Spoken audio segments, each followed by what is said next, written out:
నమస్తే victory media news కు స్వాగతం. నేను దుర్గా ప్రసాద్. ముందుగా వార్తల్లోని ముఖ్యాంశాలు చూద్దాం. వైసీపీ భూ మాఫియాపై శ్వేతపత్రం విడుదల చేసిన ముఖ్యమంత్రి చంద్రబాబు నాయుడు. గత ప్రభుత్వం అడవులను కూడా వదలలేదన్న సీఎం. వైసీపీ ప్రభుత్వం హయాంలో ప్రజలు రోడ్డుపైకి రావాలంటే భయం వేసే పరిస్థితి ఉండేదని పేర్కొన్న డిప్యూటీ సీఎం పవన్ కళ్యాణ్. సమస్యలు పరిష్కరించి ప్రగతిని సాధించాలి. విశాఖ జిల్లా కలెక్టర్ హరేంద్ర ప్రసాద్. విశాఖ జిల్లాలో సందడి చేసిన ప్యాక్ మోడల్ చిత్ర యూనిట్ ఖచ్చితంగా ఆద్యంతం అలరిస్తుందని పేర్కొన్న నటుడు వినోద్. ఇక న్యూస్ డీటెయిల్స్ చూస్తే, గత 5 ఏళ్లలో వైకాపా నేతలు సహజ వనరులను దోపిడీ చేశారని ఏపీ ముఖ్యమంత్రి చంద్రబాబు ధ్వజమెత్తారు. అడవులను కూడా గత ప్రభుత్వం ధ్వంసం చేసిందని అన్నారు. గత ప్రభుత్వంలో సహజ వనరుల దోపిడీపై సచివాలయంలో చంద్రబాబు శ్వేతపత్రం విడుదల చేశారు. వైకాపా హయాంలో భూములు, ఖనిజాలు, అటవీ సంపదను దోచేశారని విమర్శించారు. కొత్త విధానం ఏర్పాటు చేసుకుని మరీ దోపిడీ చేశారని, విశాఖ, ఒంగోలు, చిత్తూరులో భూ కబ్జాలకు పాల్పడ్డారన్నారు. ఇళ్ల నిర్మాణం పేరుతో దందా చేశారని, 23 పార్టీ కార్యాలయాల పేరుతో అక్రమాలకు పాల్పడ్డారన్నారు.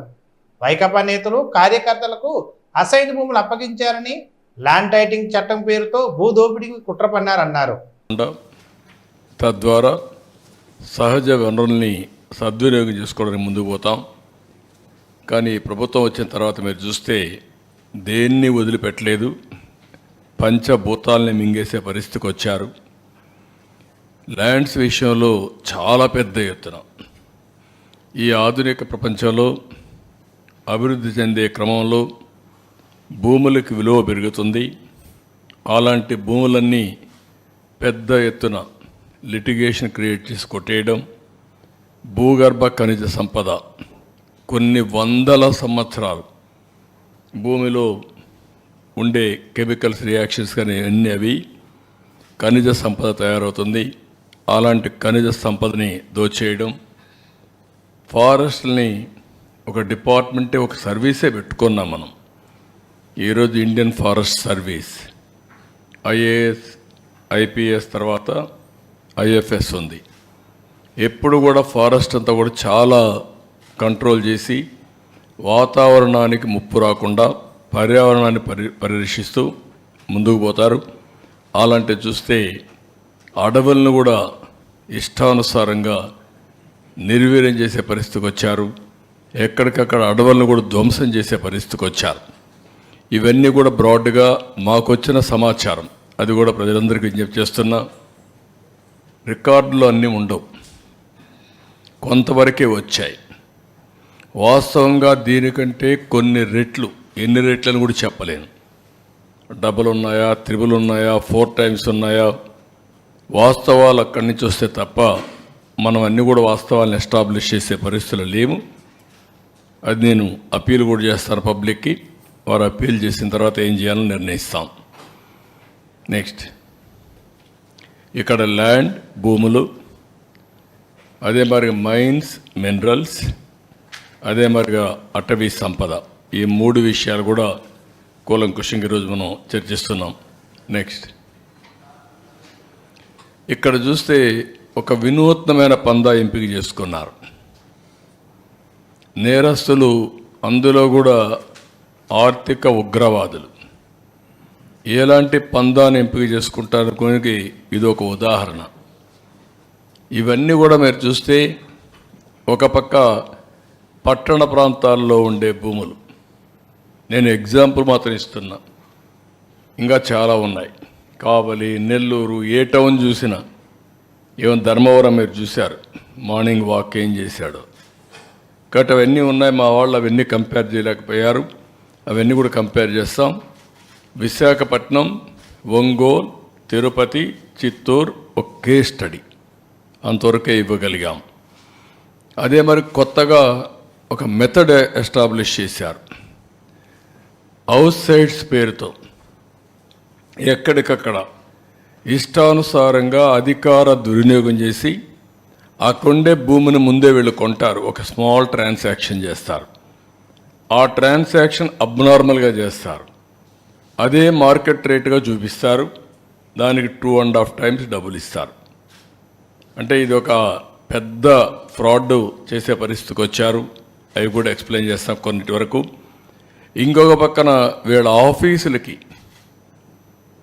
ఇచ్చేటప్పుడు అన్ని ఆఫీసులకి ఇవ్వాలి. ఇక్కడుండే మీడియాకు కూడా మీకు కూడా ఎస్టాబ్లిష్ చేయలేకపోయారు. 22 ఆఫీసులు, 41 ఎకరా, ఎక్కడికక్కడ ఒక అడ్వాన్స్డ్ ప్యాలెస్లు కట్టేసే పరిస్థితికి వచ్చారు. ప్రజాస్వామ్యానికే గంతలు కట్టే పరిస్థితికి వచ్చారు. మీ అందరూ కూడా వైసీపీ ప్రభుత్వం హయాంలో రోడ్డుపైకి రావాలంటే భయం వేసే పరిస్థితి ఉండేదని డిప్యూటీ సీఎం పవన్ కళ్యాణ్ విమర్శించారు. మంగళగిరిలోని జనసేన పార్టీ కార్యాలయంలో నిర్వహించిన పార్టీ ప్రతినిధుల భేటీలో ఆయన మాట్లాడారు. గత ప్రభుత్వ హయాంలో సామాజిక మాధ్యమంలో పోస్టు పెట్టాలంటే భయం, ఇంట్లో వాళ్ళపై కూడా దుర్భాషలాడిన పరిస్థితి చూశామని, సుదీర్ఘ అనుభవం సీఎంగా పనిచేసిన చంద్రబాబును కూడా జైల్లో పెట్టారని, అందుకే 5 కోట్ల మంది ఒకటై అరాచక ప్రభుత్వానికి బుద్ధి చెప్పారన్నారు. నేను ప్రధాని మోదీ గుండెల్లో ఉన్నా ఆయన పక్కన నిల్చుని ఫోటో దిగాల్సిన అవసరం లేదని, అధికారం కోసం కాదు ప్రజల కోసం పోరాటం చేశామన్నారు. జనసేన పార్టీ నుండి గెలిచిన ఎంపీలు పార్లమెంట్లో ప్రజా సమస్యలపై మాట్లాడాలన్నారు. ముఖ్యంగా ఈ కార్యక్రమాన్ని ప్రసారం చేస్తున్న మీడియా అధిపతులందరికీ, ముఖ్యంగా మేము 21 మంది మేము గెలవగలిగాం. జనసేన 5.5 కోట్ల మంది ప్రజలకు అండగా నిలబడింది, కూటమి విజయానికి వెన్నుదన్నులా నిలబడింది. అంటే మేము చేసిన ప్రతి కష్టాన్ని మీడియా అధిపతులు కానీ, సీనియర్ పాత్రికేయులు కానీ, ప్రతి యూట్యూబర్ కానీ మీదైనా యుద్ధం చేశారు. అది మేము మర్చిపోలేదు. సో మీకు మనస్ఫూర్తిగా నా హృదయపూర్వక ధన్యవాదాలు. ఇక్కడ మా దగ్గర ఛానల్ లేవు. మా దగ్గర నన్ను అందరూ అడిగేవాళ్ళు, ఛానల్ లేదు ఏం చేద్దామంటే, ప్రతి గొంతు మనకి ఛానల్ అవుతుంది, ప్రతి ఫేస్బుక్ మనకి ఛానల్ అవుతుంది, ప్రతి టీవీ మన ఛానల్ అవుతుంది. ప్రజల కోసం చేసినప్పుడు అన్ని ఛానల్స్ మన ఛానల్స్ అవుతాయి. అందుకనే నాకు ఇది మనది కాదు, ఇది వాళ్ళది అని నేను ఎప్పుడు అనుకోను. ఇంక్లూడింగ్ గత ప్రభుత్వం వాళ్ళ ముఖ్యమంత్రిగా చేసిన ఆయన ఛానల్ని కూడా నేను మనస్ఫూర్తిగా గౌరవిస్తాను. వాళ్ళు మనల్ని గుర్తించకపోవచ్చామే కానీ వాళ్ళకి ఆ గౌరవం సంపూర్ణంగా ఇస్తాం. సో మనస్ఫూర్తిగా మీ అందరికీ కృతజ్ఞతలు తెలియజేసుకుంటూ, ముఖ్యంగా లా అండ్ ఆర్డర్కి సంబంధించి ఈ మధ్యన చాలా కీలకం అయిపోయింది. నేషనల్ మీడియా అడిగింది, మన కర్నూలులో జరిగిన సంఘటన, ఉమ్మడి కర్నూలు జిల్లాలో జరిగిన సంఘటన, ఒక చిన్నపాటి బిడ్డ మీద ఏం జరిగిందో అందరూ మైనర్ బాలు ఏం చేశారు మీకు అర్థమైంది.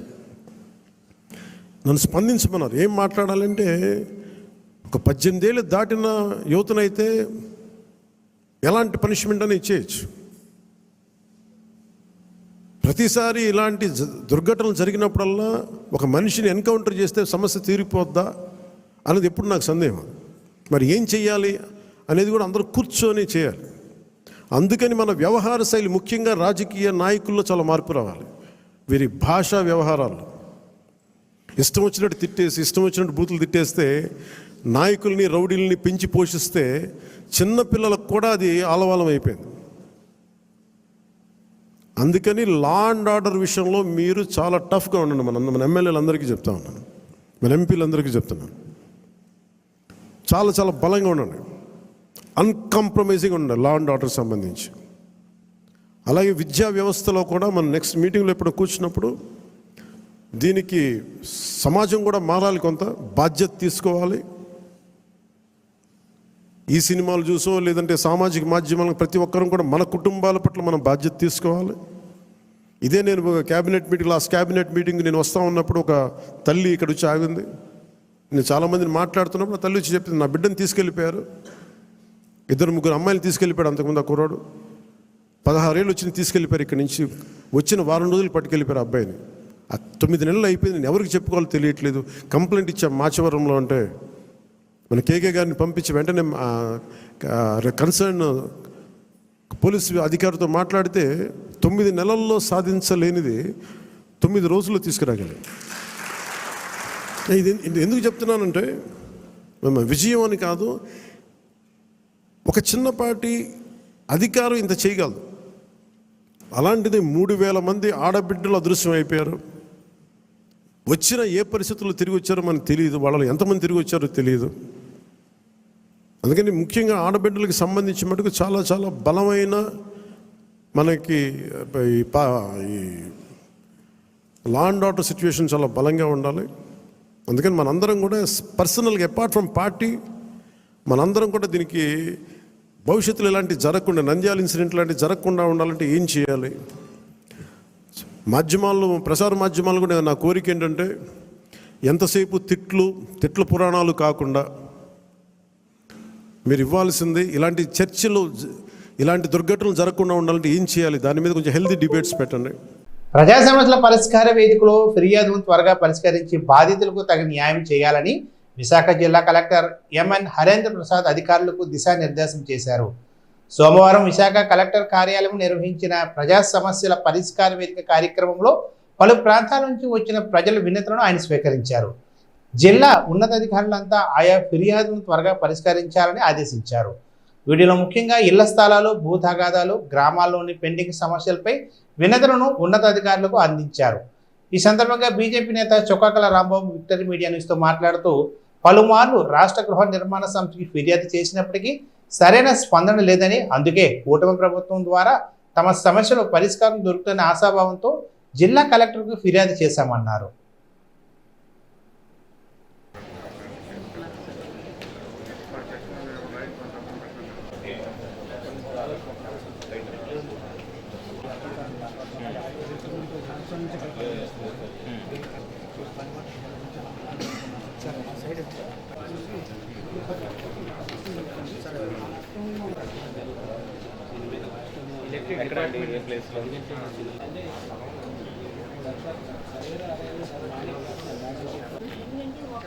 What is stopping us from doing the survey? It doesn't respond. First of all,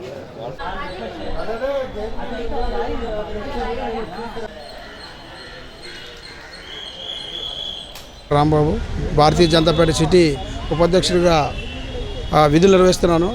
ఇక్కడ రాష్ట్ర గృహ నిర్మాణ సంస్థకి ప్రతి సోమవారం కూడా ఇలాగ అర్జీలు పెట్టిన దాన్ని బొట్టదాఖలు చేసేస్తున్నారు. ఉన్నటువంటి పాత ప్రాజెక్టులు వాళ్ళు స్థానికంగా ఉండి రిటైర్మెంట్ అయిన వాళ్ళు చేతివాటం చూపించుకొని ప్రదర్శిస్తున్నారు. ఎవరు అర్జీ పెట్టినా బుట్టదాఖలు చేస్తున్నారు తప్ప ఫలితం మాత్రం శూన్యం. ఈ ఒక్క విషయంపై అనేక మార్లు కలెక్టర్ గారు కూడా కలవడం జరిగింది. అస్సలు దీని మీద ఏ విధమైన చర్యలు తీసుకోవట్లేదు.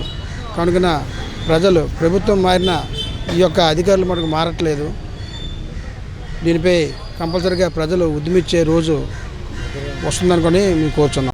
విఎంఆర్డీఏ రూపొందించిన 2041 master plan Vijayasai Reddy master plan లాగా ఉందని, దాన్ని వెంటనే రద్దు చేయాలని డిమాండ్ చేస్తూ విఎంఆర్డీఏ అధికారులకు వినతిపత్రం ఇచ్చారు జనసేన నేత మూర్తి యాదవ్. ఈ సందర్భంగా ఆయన మాట్లాడుతూ గత వైసీపీ ప్రభుత్వం విశాఖలో చేసిన అతిపెద్ద భూ కుంభకోణాల్లో విఎంఆర్డీఏ మాస్టర్ ప్లాన్ ఒకటని, విజయసాయి కనుసన్నల్లో తయారైన మాస్టర్ ప్లాన్ను తక్షణమే రద్దు చేయాలన్నారు. ప్రజల అవసరాలకు అనుగుణంగా మాస్టర్ ప్లాన్ తయారు చేయాలి, కానీ విజయసాయి బృందం అవినీతి, అక్రమాలకు, కబ్జాలకు, బెదిరింపుల కోసమే మాస్టర్ ప్లాన్ అని విమర్శించారు. ఈ మాస్టర్ ప్లాన్ వల్ల వైసీపీ నేతల వెంచర్లు ఉండే భూములకు మాత్రమే మేలు జరుగుతోందని మూర్తి యాదవ్ పేర్కొన్నారు. Visakha metro regional development authority VMRDA సంస్థ ఏదైతే విఎంఆర్డీఏ రీజియన్ పరిధిలోకి వచ్చేటువంటి ప్రాంతం అంతా కూడా 2041 మాస్టర్ ప్లాన్కు అనుగుణంగా గత జగన్మోహన్ రెడ్డి ప్రభుత్వం ఏదైతే ఉందో వైసీపీ ప్రభుత్వంలో రూపొందించినటువంటి విఎంఆర్డీఏ 2041 మాస్టర్ ప్లాన్ని రద్దు చేయాలి. ఆ మాస్టర్ ప్లాన్ లోపభూయిష్టంగా ఉంది. అది విజయసాయిరెడ్డి మాస్టర్ ప్లాన్ కానీ విఎంఆర్డీఏ మాస్టర్ ప్లాన్ కాదు.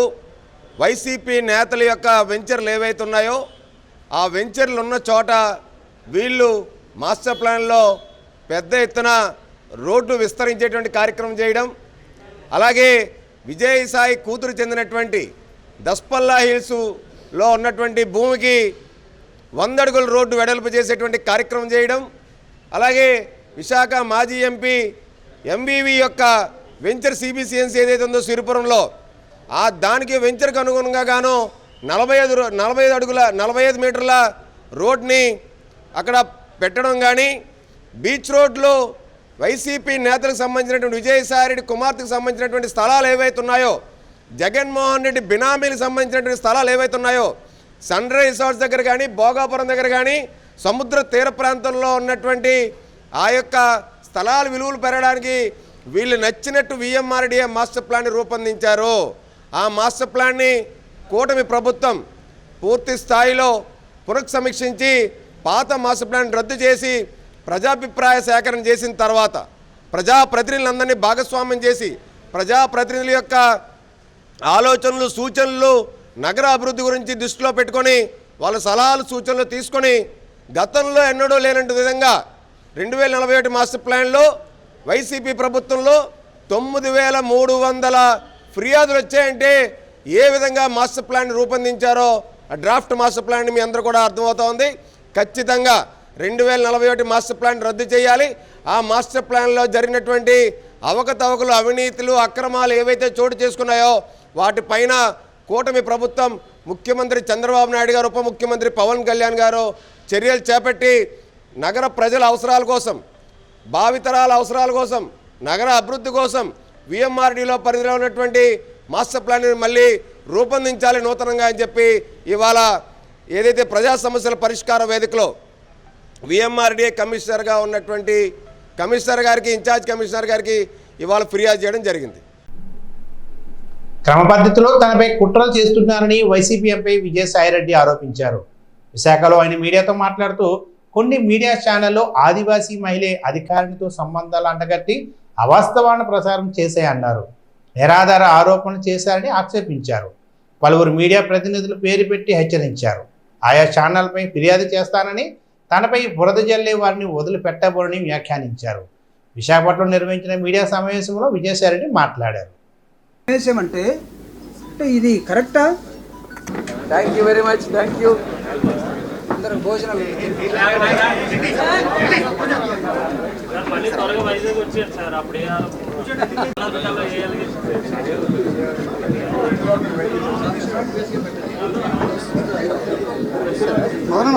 దాంట్లో మీ పాత్ర కూడా ఉంది.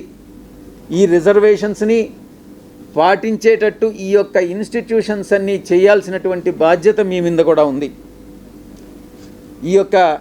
ఈ సందర్భంగా మీరు ఎలా గత 3 రోజులుగా మీరు ఏం ట్రోల్ చేశారు, మీరు ఏం టెలికాస్ట్ చేశారు అన్నటువంటి విషయం నేను వేరే చెప్పనక్కర్లేదు. ఎవరికి మీరు ద్రోహం చేసింది? ఒక ఆదివాసీ మహిళకి, ఒక ఆదివాసీ అధికారినికి ఒక్కసారి ఏదో లేనిది ఉన్నట్టుగా చిత్రీకరించి అవాస్తవాలని, ఆధారాలు లేనటువంటి వాటిని టెలికాస్ట్ చేసి ఘోరమైనటువంటి తప్పిదం చేసినటువంటి ఛానల్స్ మొట్టమొదటిది మహా న్యూస్. నన్ను డిస్టర్బ్ చేయొద్దు. నేనంతా పూర్తి చేసిన తర్వాత నువ్వు ఏదైనా అడుగు, నేను చెప్పేదానికి సిద్ధంగా ఉన్నా. నువ్వు కూడా వంశీకృష్ణలాగా ప్రవర్తించొద్దు. మహా న్యూస్ 2, ABN 3, TV5 నీకు ఇబ్బందిగా ఉండొచ్చు, కానీ ఇవన్నీ కూడా వాస్తవాలు. ఒక న్యూస్ని టెలికాస్ట్ చేసే ముందు దాని ఆధారాలు ఏంటి, ఎవరి మీద అయితే ఆరోపణలు చేస్తున్నామో ఆ ఆరోపణలు వాళ్ళతో చెకప్ చేసుకొని వాళ్ళ అభిప్రాయాలు తీసుకోవడం జర్నలిస్ట్ సాంప్రదాయాలకి శ్రీకారం చుట్టడం. అది కూడా పూర్తిగా మర్చిపోయి మీ పాటికి మీరు ఆధారాలు లేకుండా టెలికాస్ట్ చేయడం అన్నటువంటిది ఘోరమైనటువంటి తప్పిదం.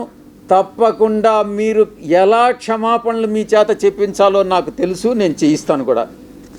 సమాజం ఒక బాధ్యత, నా గురించి మీ అందరికీ కూడా తెలుసు. నన్ను నేను చెప్పుకోవడం కాదు, చాలామంది మా పార్టీలో ఉండే వాళ్ళు కూడా నా పైన ఆరోపణలు చేశారు, తెలుగుదేశం వాళ్ళతో కుమ్మక్కై. నేను అవన్నీ బాధపడలేదు, నేను అవన్నీ కూడా లెక్క చేయట్లేదు. ఇదంతా కూడా ఈ కుట్రలన్నిటికీ కూడా అందరూ చాలామంది కలిసి కుట్ర చేసి, కానీ నా వ్యక్తిత్వం ఏందనేటటువంటిది నాకు తెలుసు. చాలా కింద స్థాయి నుంచి ఒక 8 ఎకరాలు ఉన్నటువంటి ఆ భూస్వామిగా ఇద్దరు మా తండ్రి గారికి 2 కొడుకులు.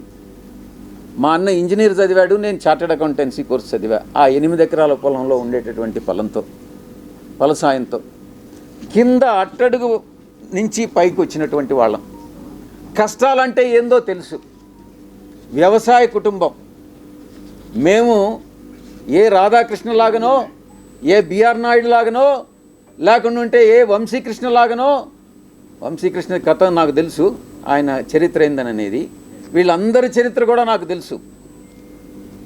వాళ్ళలాగా సిల్వర్ స్పూన్తోనో లేకుండా ఉంటే ఆ బ్లాక్మెయిల్ చేసి డబ్బులు సంపాదించేటటువంటి మనిషి కాదు సాయిరెడ్డి అనేటటువంటి వ్యక్తి. ఆ దేవదేవులైనటువంటి ఆ వెంకటేశ్వర స్వామి సాక్షిగా చెప్తా ఉన్నా, సాయిరెడ్డి తప్పు చెయ్యడు అంటే తప్పు చెయ్యడు. తప్పు చేస్తే ఆ దేవదేవులైనటువంటి ఆ వెంకటేశ్వర స్వామి శిక్షిస్తాడు. ప్రతి సోమవారం ప్రజా సమస్యలను తెలిపే ప్రజా సమస్యల పరిష్కార వేదిక స్పందన కార్యక్రమం గ్రేటర్ విశాఖ మున్సిపల్ కార్పొరేషన్ సమావేశ మందిరంలో జరిగింది. ఈ కార్యక్రమానికి మేయర్ హరివెంకట కుమారి, అడిషనల్ జీవీఎంసీ కమిషనర్ విశ్వనాథన్ పాల్గొన్నారు. ఈ సందర్భంగా డ్రైనేజ్, తాగునీటి, విద్యుత్ సమస్యలపై ప్రజలు వినతి పత్రాలు అందజేశారు. సాధ్యమైనంత త్వరగా సమస్యలను పరిష్కరించాలని అధికారులను మేయర్ హరివెంకట కుమారి ఆదేశించారు. ఈ సందర్భంగా ఫిర్యాదుదారుడు గుండు అప్పలరాజు విక్టరీ మీడియాతో మాట్లాడుతూ, విశాఖలోని మురళీనగర్ ప్రాంతంలో ప్రైవేట్ భూమి ఆక్రమణకు గురవుతుందని, తక్షణమే జీవీఎంసీ అధికారులు దీనిపై సర్వే చేయాలని ప్రజా పరిష్కార వేదికలో ఫిర్యాదు చేసినట్లు ఆయన తెలిపారు.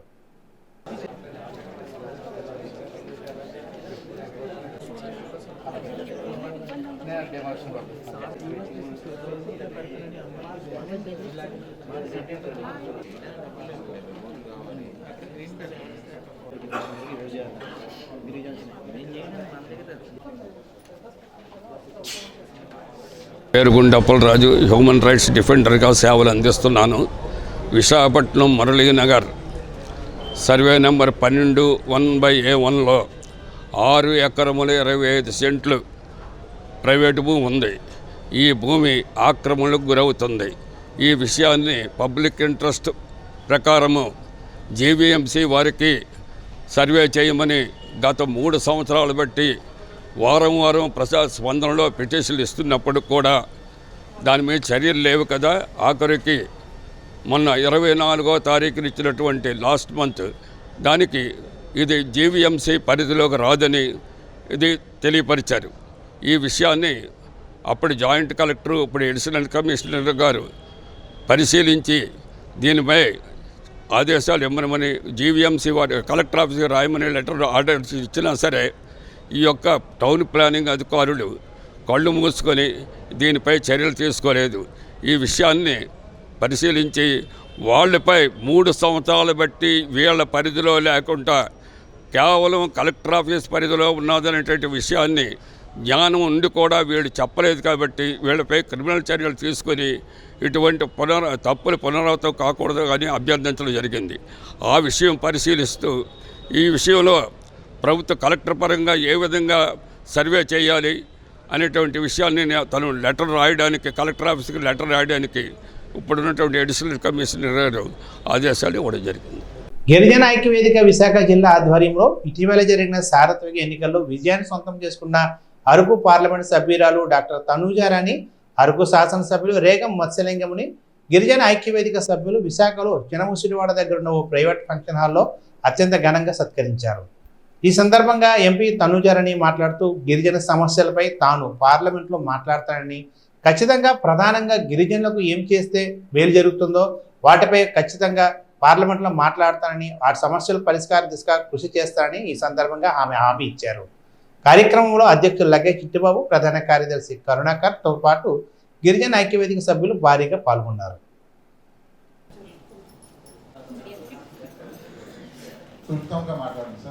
ముఖ్యంగా ఇక్కడ మనకి కొరత మాట్లాడాల్సిన టైం లేదు. పాటలు పాడకంటే మాట్లాడాలి.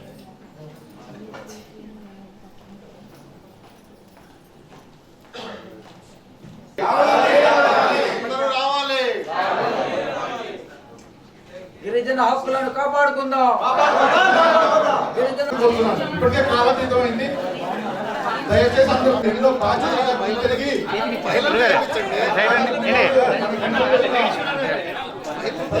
కాపాడాలని మన మిత్రులకు మేలుకొల్పే విధంగా చేసినట్లయితే మీ యొక్క జీవితాన్ని చేస్తారు.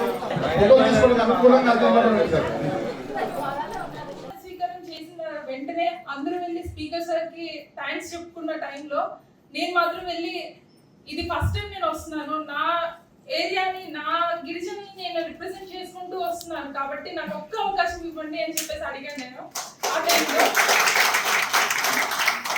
సో నేను స్పీచ్ ఇచ్చే టైంకి స్పీకర్ సార్ అక్కడ లేరు, బట్ ఆయన చెప్పడం వల్ల అక్కడున్న చైర్మన్ సార్ నాకు అవకాశం కలిగించారు. సో కలిగించిన దాంట్లో కూడా మేము అనుకున్న ఇంపార్టెంట్ టాపిక్స్ అయితే చాలానే ఉన్నాయి, బట్ సెలెక్టెడ్ గా జీవో నెంబర్ 3 అన్నది మనం తీసుకుందాం. ఎందుకంటే ఇది రావడం వల్ల మన అన్ఎంప్లాయ్మెంటే కాదు అక్కడున్న స్టూడెంట్స్ కి కూడా చాలా ఉపయోగపడుతుంది అని చెప్పి మేము డిస్కస్ చేసుకున్నాం, మా మావయ్య గారు కానీ మేమందరూ కానీ. సో అలా జీవో నెంబర్ 3 తీసుకొని వచ్చి నేను చాలా బుక్స్ రిఫర్ చేసాము, చాలా మందితో మాట్లాడాము, చాలా మంది ఎమ్మెల్యేలతో మాట్లాడాము, ఇక్కడ ఉన్న వాళ్ళతో కూడా చాలా మందితో మేము డిస్కస్ చేసి జీవో నెంబర్ 3 గురించి ఖచ్చితంగా మాట్లాడాలి అని అనుకున్నాం. అయితే జీవో నెంబర్ 3 గురించి మాట్లాడాలి అని అంటే నేను అక్కడ ఉన్న లోకల్ లైబ్రరీస్ వెళ్ళి అక్కడ చూసే టైంలో ఈ జీవో నెంబర్ 3 అన్నది రద్దు చేసి సుప్రీంకోర్టు రద్దు చేసింది అని చెప్పేసి ఉంది. బట్ జీవో నెంబర్ బాగుంది కదా, ఎందుకు రద్దు చేశారు, ఎందుకు దీనివల్ల చాలా మంది బెనిఫిట్ వస్తుంది కదా, ఎందుకు రద్దు చేయాల్సి వచ్చింది అని చెప్పేసి నాకు క్వశ్చన్ రేస్ అయ్యింది. సో ఆ ప్రాసెస్ లో నేను ఒక లైన్ చదివాను అనమాట. హ్యూమన్ జూ రిసోర్స్ ఆఫ్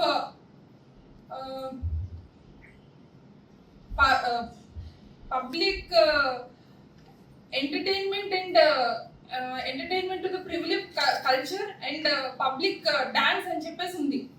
అయితే ఆ టైంలో నాకు డౌట్ వచ్చింది, అంటే ఇది బేస్ చేసుకొని ఎందుకు చేసింది అని. దానికి మీనింగ్ ఏంటంటే ఇప్పుడు ఒక ప్రాంతంలో ఉన్న కొంతమంది ఏరియాలో ఉన్న పీపుల్ ని అక్కడే వదిలేస్తే వాళ్ళలో ఆ కల్చర్ వాళ్ళకి వస్తుంది తప్ప బయట ఉన్న కల్చర్ వాళ్ళకి రాదు కదా అన్న ఉద్దేశంతో దాన్ని రద్దు చేయడం జరిగింది. 93కి ఇవ్వడం జరిగింది. ఆ 93 ఉపాధ్యాయులు తర్వాత అక్టోబర్ 1986 20వ తారీఖున సుమారు 400 మందికి ఉద్యోగాలు ఇవ్వడం జరిగింది టీచర్స్ గానే. అయితే వాళ్ళు ఆ తర్వాత 91లో తీయడం జరిగింది. ఇలా అంటే టీచర్ పోస్టులు, ఆ టీచర్స్ పోస్టులతో పాటు జీవో నెంబర్ 3ని ఇంప్లిమెంటేషన్ చేస్తూ మరి ఏఎన్ఎంస్ అయితేనేమి, అలాగే ఫారెస్ట్ డిపార్ట్మెంట్ అయితేనేమి, ఇలా రకరకాల డిపార్ట్మెంట్లో కూడా 100% ఆదివాసీ ప్రాంతాల్లో ఉండేటటువంటి ఉద్యోగస్తులంతా కూడా అది లోవర్ క్యాడర్ నుంచి అంటే అటెండర్ స్థాయి నుంచి ఉన్నతాధికారి వరకు కూడా ఉద్యోగాలంతా ఆదివాసులకి ఇవ్వాలనేటటువంటి ఆ జీవో నెంబర్ 3 ద్వారా అన్ని ఇంప్లిమెంటేషన్ చేయడం అయితే జరిగింది.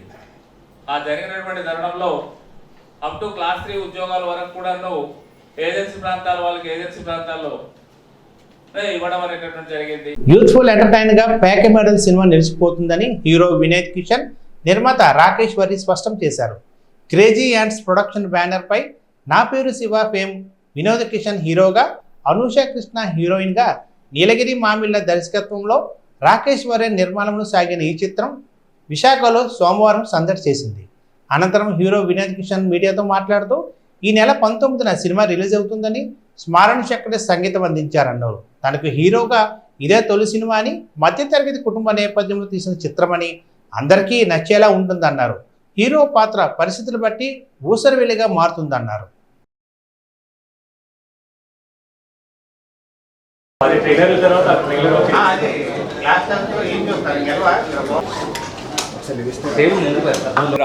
రాకేష్ వర్రే. నేను మీ అందరికీ బాహుబలి సినిమా, మిర్చి, బద్రీనాథ్ ఇలాంటి సినిమాలతో మీ అందరికీ నేను తెలుసు. అండ్ ఈ సినిమాలో నేను యాక్టర్ కాదండి, ఈ సినిమాలో నేను ప్రొడ్యూసరు. ఎందుకు ఈ సినిమా ప్రొడ్యూస్ చేశానంటే one of the main reason, మనం టాలెంట్ని ఎట్టి పరిస్థితుల్లో ఎంకరేజ్ చేయాలని ఇప్పుడు నేను కూడా కొత్త ఉన్నాను. నేను కూడా ఇండస్ట్రీకి బ్యాకప్ లేకుండా వచ్చాను. అండ్ చాలామంది ప్యాషనెట్ పీపుల్ ఉన్నారు మన ఇండస్ట్రీలో. వాళ్ళకి మనం ఎలా సపోర్ట్ చేయొచ్చు అనే ఇంటెన్షన్తో చేసిన సినిమా ఇది. ఈ సినిమా ఎందుకు చూడాలనే క్వశ్చన్ అందరికీ ఉంటుంది.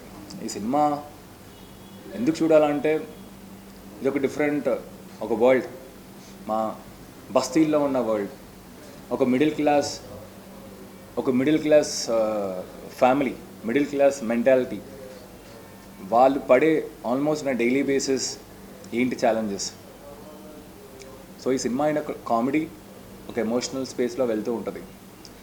అండ్ నా నమ్మకం ఏంటంటే డెఫినెట్గా మన తెలుగు ఆడియన్స్ గురించి తెలుసు కాబట్టి నాకు, and first day first show నేను కూడా మీ అందరిలాగే వెళ్తూ ఉంటా కాబట్టి నా నమ్మకం ఏంటంటే తప్పకుండా జనాలకి సినిమా నచ్చుతుందని.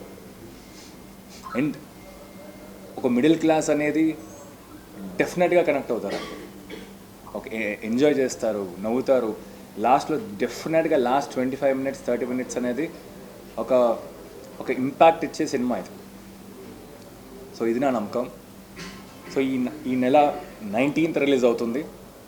సో తప్పకుండా మీరు మీ ఫ్యామిలీ మెంబర్స్ అందరు కలిసి సినిమాకి వెళ్ళండి, తప్పకుండా ఎంజాయ్ చేస్తారు. And finally one more thing, ఇది మేము ట్రై చేస్తున్నాం. ఇప్పుడు మేము సినిమా మిడిల్ క్లాస్ వాళ్ళకి తీద్దామని మేము స్టార్ట్ చేసాం. ఇప్పుడు మిడిల్ క్లాస్కి వెళ్ళాలంటే, ఇప్పుడు నేను కూడా మిడిల్ క్లాస్ నుంచి వచ్చాను. ఒక ఫ్యామిలీ వెళ్ళాలంటే ఒక నలుగురు ఉంటే అంత ఈ టికెట్ ప్రైజెస్ మీద కొంచెం క్యాలిక్యులేషన్ కొంచెం కష్టం అవుతుందండి. సో మేము డిస్ట్రిబ్యూటర్స్తో మాట్లాడుతున్నాం, థియేటర్స్ వాళ్ళతో మాట్లాడుతున్నాం, ఏమన్నా మనం టికెట్స్ ప్రైజెస్ తగ్గించాలి, సో దట్ ఫ్యామిలీ అంతా కలిసి వెళ్ళొచ్చండి. సో ఇది ఇంకా మాకు ప్రయత్నిస్తున్నాం, but mostly we will try to achieve it. So నా పేరు వినోద్ కిషన్ అండి. నేను ఆల్రెడీ నా పేరు శివ అండ్ ఇప్పుడు రీసెంట్లీ గ్యాంగ్స్ ఆఫ్ గోదావరి ఇలాంటి సినిమాస్ ఆల్రెడీ కొన్ని చేశాను. సో ఇది నా first film as a lead actor తెలుగులో. So I feel I'm very lucky to get this opportunity because of this particular script and with this particular team. I feel very lucky myself. ఎందుకంటే నేను తెలుగులో actually హీరోగా చేస్తానని నేను ఎప్పుడు అనుకోలేదు. So it was like some random gift came and fell in my hand. So చాలా happy and of course movie has come out really well. So we have one small confidence that you will definitely like the movie. So అందుకే ఇప్పుడు promote చేస్తున్నాం. Last 1 week totally we are promoting the film because ఈ film ఒక middle class lower middle class family గురించి. So ఆ family గురించి ఒక discussion అండి అదే ఈ ఫిల్మ్. చాలా రియలిస్టిక్ అప్రోచ్లో ఒక డిస్కషన్ ఫ్యామిలీ అండ్ ఆ ఫ్యామిలీ లైఫ్ గురించి. సో ఇది అందరికీ రీచ్ అవ్వాలి. సో అందుకే we are trying to promote it however we can. So అందుకే ఇక్కడ కూడా వచ్చినాం అందుకే ఇక్కడ కూడా డైరెక్ట్గా పర్సనల్గా వచ్చి మీ సపోర్ట్ అడగాలి అని డైరెక్ట్గా వచ్చాం. సో ఆల్సో టుడే మార్నింగ్ ఇంకా 3-4 days ఉంది రిలీజ్కి. బట్ టుడే మార్నింగ్ ఇక్కడ ఒక టెంపుల్కి వెళ్ళాము. అక్కడ ఒక ఫ్యామిలీ వచ్చి మీరు పేకమెడ్లు హీరో కదా అన్నారు. నాకైతే షాకింగ్ అండి. So how Telugu people love movies అనేది it's amazing, really amazing. So I'm really thankful for that and I hope మీరు కూడా మూవీ చూడండి. డెఫినెట్గా మీకు మూవీ నచ్చుతుంది అని మాకు కొంచెం కాన్ఫిడెన్స్ ఉంది. అండ్ మూవీ చూడండి, చూసి సపోర్ట్ చేయండి. Thank you. నేను అనుషా కృష్ణ. ఐఎమ్ బేసికలీ ఏ కన్నడిగా. నాది తెలుగులో ఇది ఫస్ట్ ఫిలం. సో ఇలాంటి స్క్రిప్ట్తో వరలక్ష్మి అనే స్ట్రాంగ్ ఫీమేల్ క్యారెక్టర్తో రావడం నాకు I feel extremely lucky and special అండి. సో అండ్ లాట్ ఆఫ్ ఇది నేను ఫస్ట్ టైం వైజాగ్కి వస్తున్నాను. అది మా పేకమెడలు ఫిలిం ప్రమోషన్స్ కంటే నాకు చాలా I'm feeling extremely happy. Morning పొద్దున్నే ఇప్పుడు లక్ష్మీ నరసింహస్వామి గుడికెళ్ళి వచ్చాము. అక్కడ ఆ బ్లెస్సింగ్ తీసుకుని ఒక పాజిటివ్ ఎనర్జీ అని ఆ ఫీల్ వచ్చింది. ఏంటంటే ఇది ఒక రిలేటబుల్ క్యారెక్టర్స్ ఉన్నారు. ఏదో పక్కింటి ఫ్యామిలీ స్టోరీ చూస్తున్నాము అలాంటి ఇది సినారియో ఉన్న ఫిలం అని చెప్పొచ్చు. మేము ఎంత ఇష్టపడి సినిమా చేశామో అలాగే మీకు కూడా ఈ సినిమా నచ్చుతుంది అని అనుకుంటున్నా. ఈరోజు ప్రీమియర్ ఉంది, అలాగే 19th రిలీజ్ అయిపోతుంది. మీరందరికీ వైజాగ్ ఆడియన్స్ అందరికీ నచ్చుతుంది అని అనుకుంటున్నా, కోరుకుంటున్నా. ప్లీజ్ థియేటర్స్కి వెళ్ళి చూడండి. థ్యాంక్స్ అండి, thank you so much. Bulletin ముగించే ముందు హెడ్లైన్స్ మరొకసారి చూద్దాం. వైసీపీ భూ మాఫియాపై శ్వేతపత్రం విడుదల చేసిన ముఖ్యమంత్రి చంద్రబాబు నాయుడు. గత ప్రభుత్వం అడవులను కూడా వదలలేదన్న సీఎం. వైసీపీ ప్రభుత్వం హయాంలో ప్రజలు రోడ్డుపైకి రావాలంటే భయం వేసే పరిస్థితి ఉండేదని పేర్కొన్న డిప్యూటీ సీఎం పవన్ కళ్యాణ్. సమస్యలు పరిష్కరించి ప్రగతిని సాధించాలి. విశాఖ జిల్లా కలెక్టర్ హరేంద్ర ప్రసాద్. విశాఖ జిల్లాలో సందడి చేసిన ప్యాక్ మోడల్ చిత్ర యూనిట్ ఖచ్చితంగా ఆద్యంతం అలరిస్తుందని పేర్కొన్న నటుడు వినోద్. ఇది ఈనాటి బులెటిన్. మరొక బులెటిన్లో కలుసుకుందాం. అంతవరకు నమస్తే. Stay tune.